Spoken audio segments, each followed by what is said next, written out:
ওস্তাদ, আপনি আবারও দেখলাম এই রানী আপুর কণ্ঠে, নামও যেমন রানী, গানের সেরা রানী রাজা। যাই হোক ওস্তাদ, কি বলবো, গানটা কিন্তু ভালো লাগছে, বুঝছেন ওস্তাদ?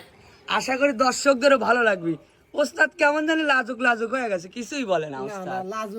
লাজুক না, আসলে বিষয়টা হলো কি, কিছু কিছু গান শুনলে মানে ভিতরে খুব একটা ভাবনা তৈরি হয়ে যায়।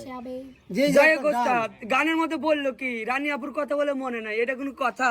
আমার তো সব সময় মনে থাকে, নাকি দর্শক বন্ধুরা? আশা করি আপনাদেরও মনে থাকে নাকি? অবশ্যই অবশ্যই। তো শোনো, আমি ধন্যবাদ জানাই ওই লেখককে, জি ওস্তাদ। আমার শ্রদ্ধেয় গুরু আকাশ দেওয়ানকে।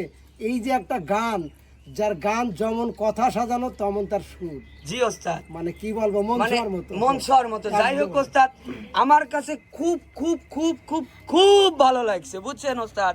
আশা করি সবার কাছেই ভালো লাগবে। তো রানী আপু, এত সুন্দর গান গাওয়ার জন্য তোমাকে আবারও ধন্যবাদ আপু। যাই হোক, আমার কাছে খুব ভালো লেগেছে।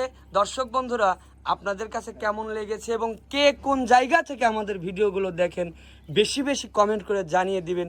এবং পরবর্তীতে সেই সুরের রানী রানী সরকারের কণ্ঠে কোন গানগুলো শুনতে চান, সেটা কিন্তু আবার জানাতে ভুলবেন না। যাই হোক দর্শক বন্ধুরা, আজকের মতো এখানেই বিদায় নিচ্ছি।